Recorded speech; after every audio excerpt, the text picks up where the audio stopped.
Baik, terima kasih kepada rakan setugas Dr. Iskandar dan juga Nadirah. Bismillahirrahmanirrahim. Assalamualaikum warahmatullahi wabarakatuh. Salam ceria kepada audio penonton bersua kita lagi menerusi sentas langsung yang dimulakan dari daerah Tutong pada pertemuan kita pada pagi ini Khamis. Dan juga saya percaya ada di antara audio yang ingin berkunjung ke Tambus Rambangun pada pagi ini. Apa yang kami harapkan agar audio akan sampai ke destinasi dengan selamat dan juga sentiasa tingkatkan kewaspadaan bersama dengan pengguna-pengguna jalan raya yang lain. Dan juga kita harapkan juga kepada audio di luar sana dalam keadaan yang sehat walafiat dan hendaklah melakukan tugasan dengan penuh tanggungjawab dan kita lakukan tugasan yang diberikan dengan amanah sekali dan dilakukan dengan baik sekali. Dan ada saya kongsikan terlebih dahulu di sini mengenai pemotongan sementara bekalan elektrik yang akan berlaku esok Jumaat 21 Januari 2022 yang akan menjejaskan di Simpang 174, Simpang 194, Jalan Kecil Bekiau, Kampung Bekiau Dalam dan sekitarnya, Mukim Kiudang, daerah Tutong.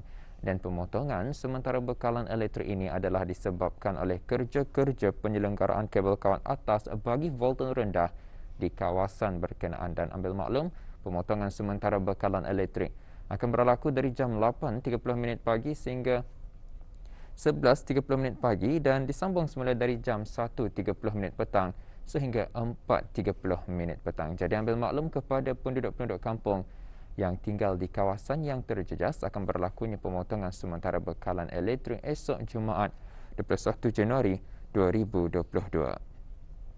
Dan audio untuk selanjutnya pula mari kita saksikan bahan yang kami sediakan untuk tontonan audio hari ini.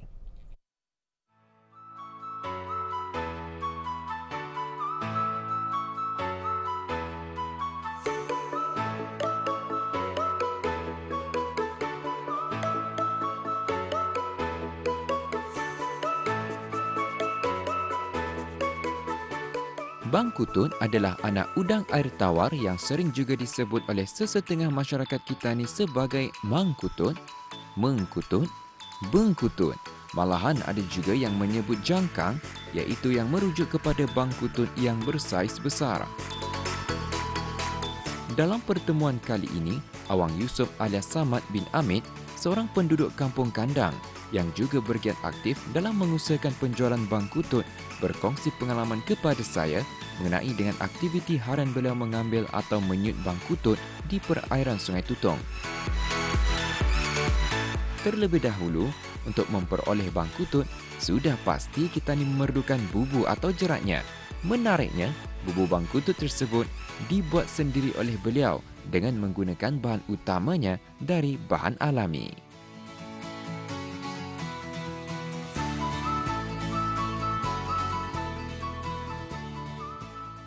Terima kasih Pak Cik Yusof.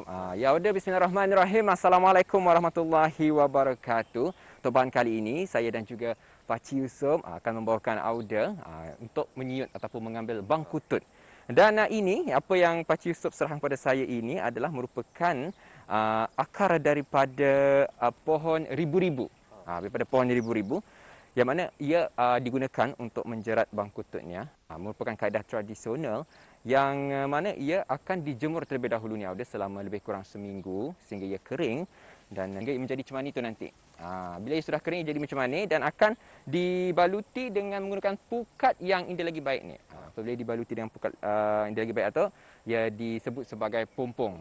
Pompong itu akan digunakan untuk mengambil Bang Kutut nanti. Dan insya-Allah kami berdua akan menunjuk kepada Auda cara mengambil Bang Kutut dan juga apa je kepongsian daripada Pak Cik Yusof nanti. Dan untuk itu Auda, teruskan kesetiaan Auda bersama kami. Pohon ribu-ribu ini sering saja kita melihatnya di hutan, yang mana akarnya kelazimannya melingkar atau merayap ke batang-batang pokok yang lain. Namun, siapa sangka akar pohon ini dapat digunakan untuk membuat pumpung, iaitu bubu atau jerat Bang Kutut. Bagi memastikan ia tahan digunakan dalam tempoh masa yang lama, daun-daun pada akar ribu-ribu terlebih dahulu dicabut dan dibuang. Kemudian, akar tersebut dijemur sehingga kering selama sekurang-kurangnya seminggu. Setelah itu, ia dibaluti bersama pukat. Perlu dipastikan akar ribu-ribu dalam keadaan membulat bagi memudahkan proses pembalutan agar ia tidak terlepas dan diberi sedikit ruang untuk memasukkan dan meletakkan umpan dan akhir sekali diberi tali untuk pengikatnya. Setelah semua peralatan dan kelengkapan disediakan, kini kami bergerak menuju ke lokasi dengan menggunakan kereta sejauh lebih kurang 0.5 km dari rumah beliau. Sebaik tiba, kami mengunggah pumpung yang dibawa dan dipindahkan ke dalam perahu beliau. Seterusnya, meneruskan lagi misi menyelusuri perairan Sungai Tutong menuju ke lubuk Bangkutut Sungai untuk meletakkan bubu-bubu bangkutut yang kami bawa.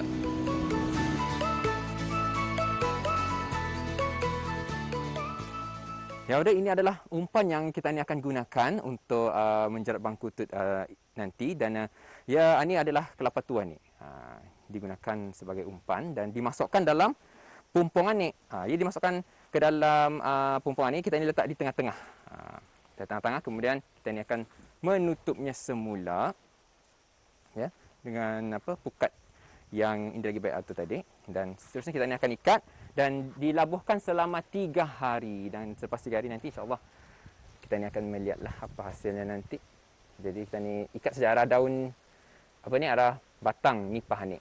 Bismillahirrahmanirrahim. Ikat kuatlah tu kau. Selain sebagai umpan yang mengeluarkan aroma atau esen untuk menarik perhatian bangkutut, kegunaan kelapa tua juga adalah sebagai pemberat supaya pumpung mudah tenggelam. Kegunaan pumpung amat sesuai sekali untuk menjerat bangkutut sungai kerana bahan alami ribu-ribu mempunyai kawasan permukaan yang luas dan efisien untuk menangkap bangkutut sungai dalam kuantiti yang banyak. Selain ia juga bubu bangkutut yang tahan lasak yang boleh digunakan selama lebih kurang 2 tahun. Kami turut berkesempatan untuk menyut bangkutut sungai pada pumpung yang dilabuhkan beliau beberapa hari lebih awal untuk melihat hasil tangkapannya. Tidak dinafikan, teknik penangkapan ini agak lain daripada yang saya ketahui, di mana pumpung yang ditarik ke atas dirampak-rampak dan di bawahnya pula diletakkan alat siut berbentuk 4 segi dan berawakan benang nilon yang berfungsi untuk mengumpulkan bangkutut sungai yang ditangkap dan menapis lebihan air pada pumpung. Hasil tangkapan menggunakan pumpung amat memuaskan dan secara purata beliau boleh memperoleh dalam 4 ke 5 kg sehari daripada bubu-bubu bangkutut sungai yang beliau labuhkan. Saiz bangkutut sungai juga lebih besar jika dibandingkan dengan bangkutut wasai. Setelah selesai misi mengambil dan menyut bangkutut, kini tiba masanya untuk kami pulang.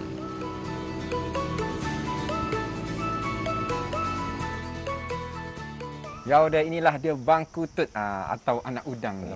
Alhamdulillah lah Pakcik Yusof membawa saya tadi. Alhamdulillah, terima kasih membawa saya dan juga tim RTB Tutong, Rampai Pagi RTB Tutong untuk menyut bangkutut. Terima kasih banyak-banyak. Ini merupakan satu pengalaman yang amat menarik sekali tuan, dan ini merupakan kali pertama saya ni. Jadi sangat seronok sekali. Memang dari dulu kita memang aktif menganu nikah. Maksud saya tu dari masa dalam nikah. Masa lah. Belum jalan lama dah, macam 2 tahun lah ni. Baru jalan habis pencin tu kan. Dadakan buat pas datang ambil bangkutut. Jadi kebiasaannya kalau mengambil dalam seharian tu berapa jerat yang kita angkat? Dalam 100 lebih lah. 100 lebih? Jadi kesemuanya ada berapa jerat kita simpan? 100 lebih. 100 lebih. Jadi tiap hari tak? Tiap hari. Secara puratannya, satu jerat tu ada berapa ekor dapat kita perolehi? Dalam 20 lebih, 30 lebih macam itulah. Baik Pakcik Yusof, mungkin juga boleh kongsikan kepada penonton di luar sana, dan juga saya pun sebenarnya ingin mengetahui lah. Kebiasaannya bangkututan ni ia punya lokasi di mana? Memang ia berada di tebing-tebing ataukah? Tebing-tebing. Tebing yang kalau berpatu yang tuhur bandar pun dah ada je tu, tiada yang sedang airnya. Dan kebiasaannya sama siapa saja kita menganu? Kadang seorang kok. Seorang saja. Untuk 100 jarat atau?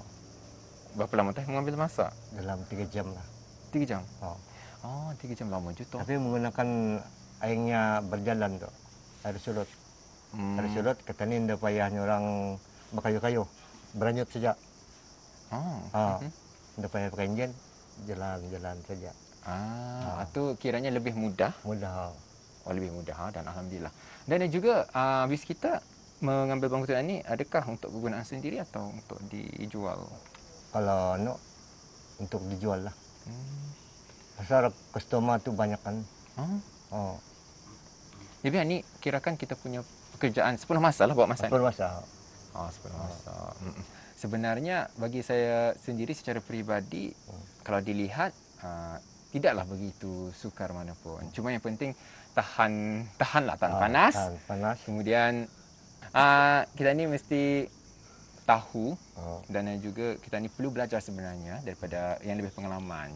Kerana dalam kita ni mengambil bangku tutut ni, kita ni mesti mengetahui di mana lubuknya satu. Lubuknya mesti tahu. Kemudian kondisinya. Kondisinya. Ya, tepat sekali.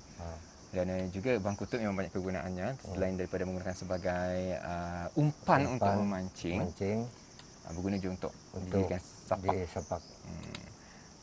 Sebab dengarnya nyamannya kalau dimasak. Nyaman. Baiklah, Auda. Ya, alhamdulillah, Auda. Itulah ya perkongsian daripada Tuan Yusof. Alhamdulillah, dan ingin sekali lagi saya mengucapkan ribuan terima kasih kepada Tuan Yusof. Memang satu pengalaman yang amat menarik sekali. Dan juga saya sebenarnya teruja sebenarnya. Ingin mencuba tu kan. Bila dapat tahu rupanya Tuan Yusof ada mengambil bangku tutut. Jadi saya amat teruja sekali. Memang saya terpaling iskil kali tadi tu. Dan alhamdulillah lah satu pengalaman yang menarik sekali. Dan insya-Allah kita akan bersua lagi di lain kesempatan. Assalamualaikum warahmatullahi wabarakatuh. Jumpa lagi.